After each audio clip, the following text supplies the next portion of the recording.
자, 우리 함께 하나님 말씀 보겠습니다. 오늘은 예레미야 30장입니다.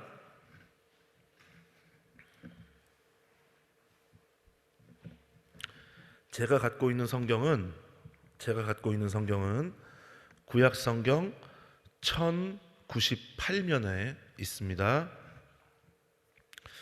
예레미야 30장 우리 찾으셨으면 우리 한 목소리로 같이 봉독하겠습니다. 시작.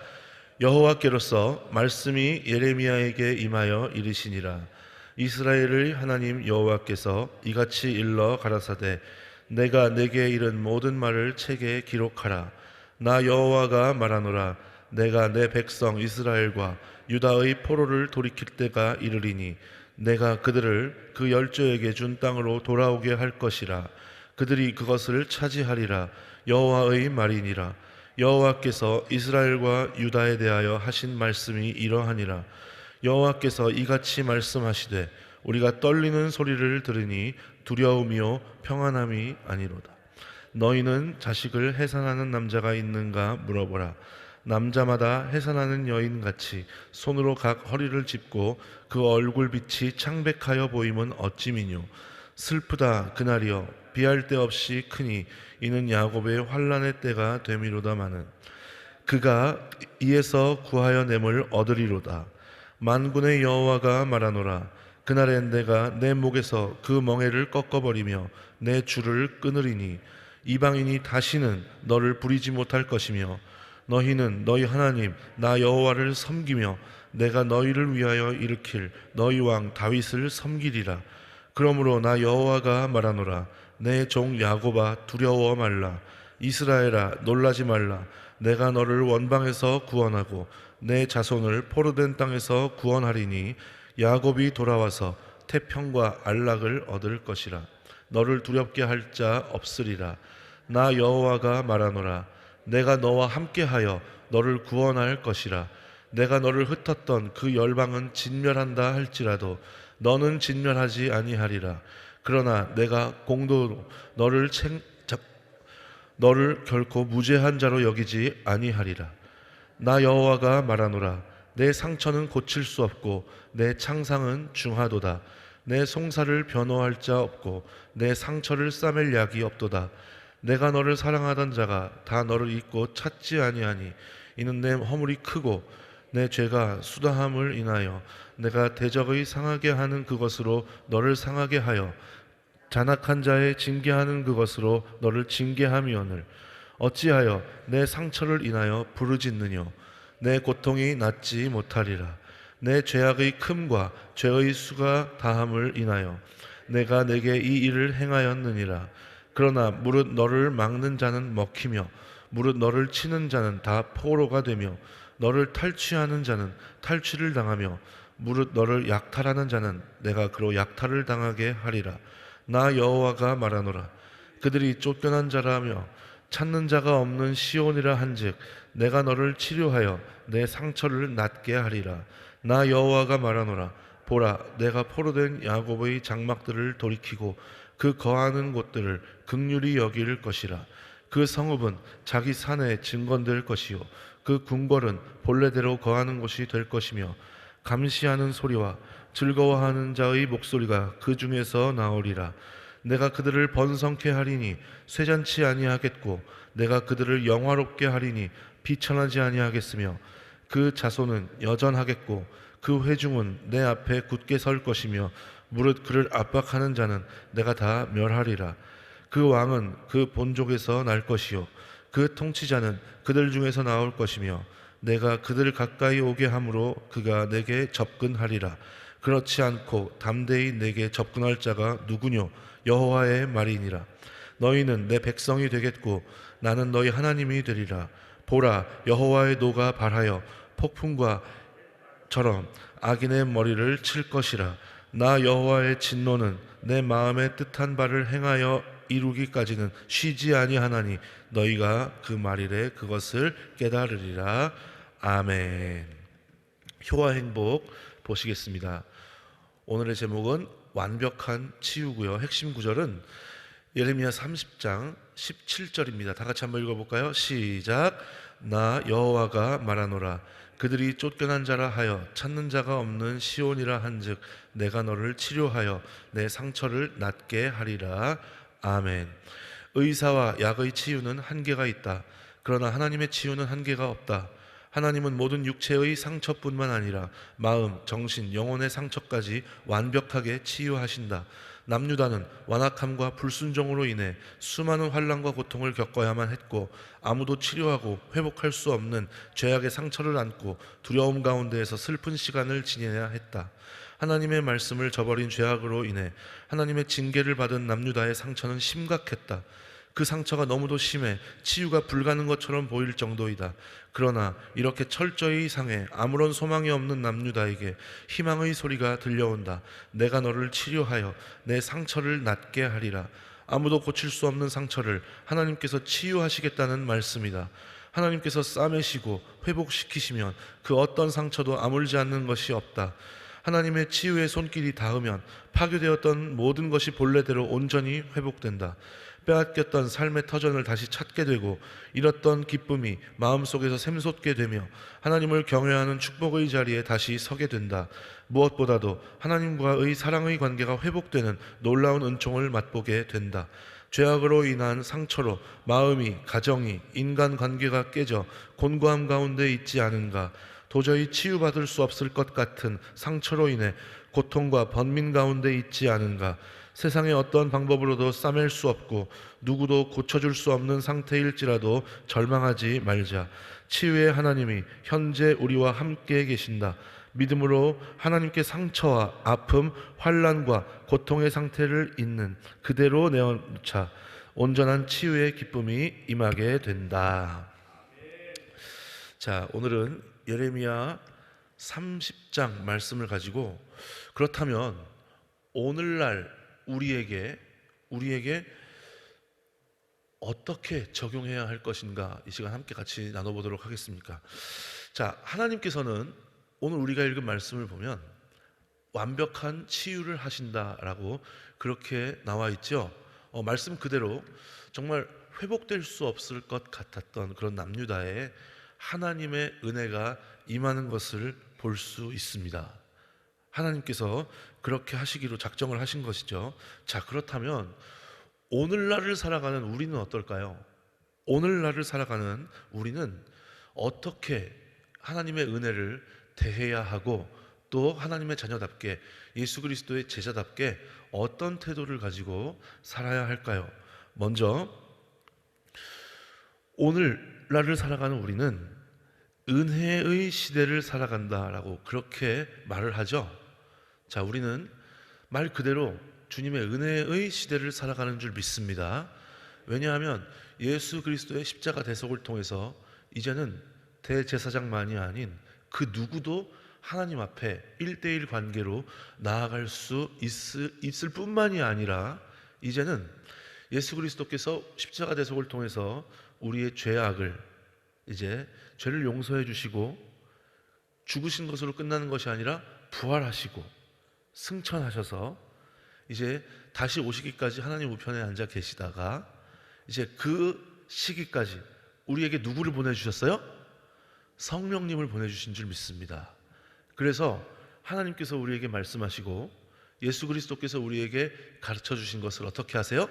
생각나게 하시고 가르쳐 주시고 우리가 나아가야 할 방향을 제시해 주시고 우리를 보호하시고 은혜 주시고 그리고 우리의 구하지 못한 것까지 미처 구하지 못한 것까지 말없는 탄식으로 하나님께 간구해 주시는 그런 탄원자의 역할까지 해주시는 그런 보혜사로서 우리 안에 존재하시는 줄 믿습니다. 자, 그렇기 때문에 우리는 오늘날을 은혜의 시대를 살아간다 라고 그렇게 이야기하죠.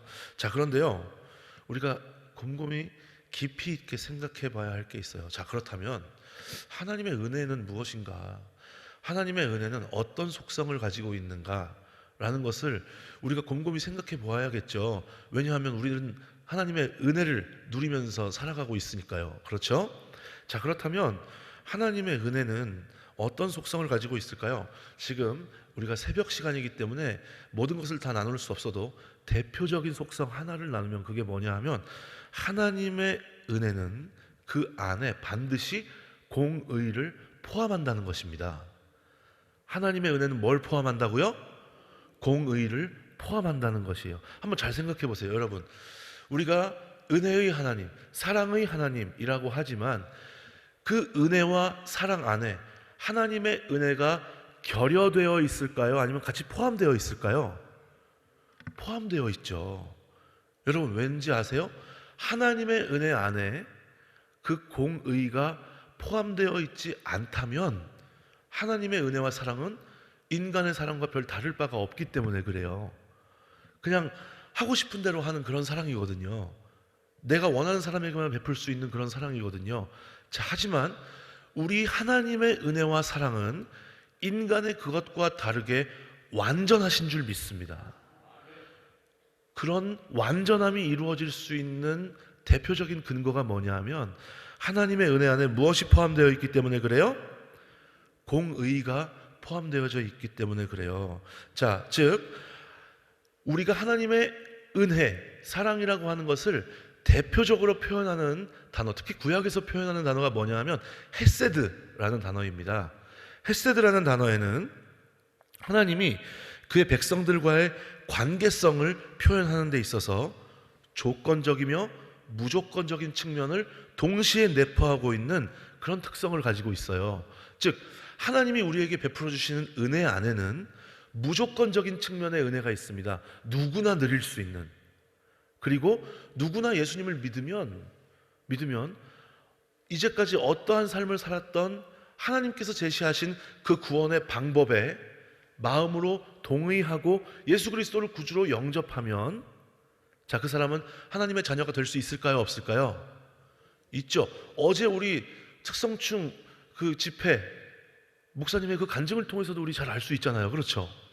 자, 그렇게 하나님의 은혜 안에는 무조건적으로 누구나 누릴 수 있는, 하나님의 자녀가 될 수 있는 그런 무조건적인 측면이 있어요. 자, 그런데 하나님의 은혜는 그와 마찬가지로 이제 하나님의 자녀가 되었어요. 그렇죠? 하나님의 제자, 예수 그리스도의 제자가 되었단 말이에요. 그러면 하나님께서 조건적으로 그에게 요구하시는 일상의 삶의 모습이 있을까요? 없을까요? 있죠. 그냥 막 살아도 돼요? 안 돼요? 안 되죠. 내 맘대로 살아서 돼요? 안 돼요? 우리는 그렇게 살 수가 없잖아요. 그렇죠? 우리는 하나님의 말씀에 입각하여 성령의 인도하심 가운데 예수 그리스도의 가르침대로 살아가야 하는 줄 믿습니다. 그렇기 때문에 이 땅에서 하나님 나라를 이루어가는 삶이 중요해요? 안 중요해요? 중요하죠. 이것을 볼 때 하나님의 은혜에는 무조건적인 측면과 조건적인 측면이 공존해요? 공존하지 않아요? 공존하죠. 즉 하나님의 은혜와 사랑과 그것을 이루어가야 하는 공의가 공존하는 줄 믿습니다. 자, 천지창조 이래 모든 인류는 하나님의 은혜가 아니면 단 하루도 존재할 수 있어요? 없어요? 없어요. 아담과 하와가 범죄하고 에덴 동산에서 쫓겨난 이후에 생명을 유지할 수 있었던 것도 하나님의 은혜인 줄 믿습니다. 자, 그리고 노아의 방주의 사건도 그렇고요, 출애굽 사건도 하나님의 사랑과 은혜에 기초한 줄 믿습니다. 자, 흠이 없지 않은 아브라함과 다윗의 후손을 통해서 약속대로 예수님께서 성육신하시고 우리의 십자가 대속을 이루신 것도 하나님의 은혜와 사랑에 기초하는 줄 믿습니다. 자, 그 은혜 이후에 구원에 합당한 하나님의 백성으로 그 은혜 아래 놓인 사람의 삶이 어떠해야 하는지에 관련해서 하나님이 주신 것이 뭐예요? 바로 하나님의 율법이에요. 율법이 먼저 주어진 게 아니라 하나님의 은혜 이후에 그에 합당한 삶을 살아갈 수 있도록 하나님께서 우리에게 주신 것이 뭐라고요? 율법이고 말씀인 거죠. 자, 그것이 틀어졌을 때 하나님은 자신의 백성들을 향해 징계와 심판의 채찍을 드신 줄 믿습니다. 우리가 남유다 백성들의 이야기를 쭉 봐도 그래요? 안 그래요? 그렇죠. 자, 그리고 다시 회복시켜서 여전히 살아갈 수 있도록 해주시는 것 역시 하나님의 은혜에 기초하죠. 하나님의 사랑에 기초하는 줄 믿습니다. 자, 여기에 하나님의 은혜와 공의의 핵심이 있어요. 하나님은 은혜를 베풀어 주시지만 그 안에 우리가 조건적으로 하나님의 자녀답게 예수 그리스도의 제자답게 이루어져야 할 그 일상의 삶이 틀어졌을 때 우리를 어떻게 하세요? 책망하시기도 하죠. 여러분, 그 책망이 없을 때 우리는 아싸 이번은 피해갔어가 아니에요. 우리는 심각하게 고민해 봐야 돼요. 과연 내가 하나님 안에 있는가? 과연 내가 믿음의 경주를 올바로 달리고 있는가? 자, 그리고 그 이후에 여전히 우리를 살아갈 수 있도록 해주시는 것, 하나님의 자녀로 예수 그리스도의 제자답게 이 땅에서 살아갈 수 있게 해주시는 것 역시 하나님의 은혜란 말이죠. 여러분, 이 사실을 믿으십니까? 자, 그렇다면 우리는 어떻게 해야 될까요? 하나님의 은혜를 당연한 것으로 여기지 말아야 할 줄 믿습니다. 자, 그래서 우리가 일상에서 같은 잘못을 아무렇지도 않게 저지르지 않아야 하겠죠. 같은 잘못을 저지르고 회개하는 그런 빈도가 점점 줄어들 수 있게 되시기를 주님의 이름으로 간절히 부탁을 드리겠습니다. 자, 그리고 우리는 회개를 위한 회개가 아니라 우리의 일상 가운데에서 주님께서 그것에서 돌아서라 라고 하는 사인을 주실 때, 성령을 통해 나에게 말씀하실 때, 남의 잘됨을 통해서도 남의 안됨을 통해서도 이 천지만물의 변화를 통해서도 우리에게 말씀하실 때 그것과 타협하지 말고 돌아서는 그런 모습을 보여드려야 할 줄 믿습니다. 그것이 무엇이 되기 때문에 그래요? 그것이 곧 회개이기 때문에 그래요. 자, 여러분, 결론적으로 우리는 하나님께서 주시는 무조건적인 은혜에만 몰두하지 말고 주님께서 그 자녀들에게, 제자들에게 요구하시는 것을 이루어 나아가야 하기 위해서 우리의 힘으로 할 수 없으니 성령의 도우심을 구하며 남유다 백성들의 그런 전철을 밟지 말고 우리는 이 땅에서 올바로 살아갈 수 있는 하나님의 자녀, 예수 그리스도의 제자들이 되시기를 주님의 이름으로 간절히 부탁을 드리겠습니다. 자, 그렇게 나아갈 때 우리는 남유다 백성들이 경험했던 하나님의 은혜와 하나님의 징계를 우리는 피할 수 있을 것입니다. 그리고 우리의 여러 가지 문제들 가운데에서 하나님께서 주시는 회복을 경험할 수 있을 것입니다. 더 나아가서 우리는 완전할 수 없지만 머처의 의미의 성숙한 신앙의 사람이 될 수 있을 것입니다.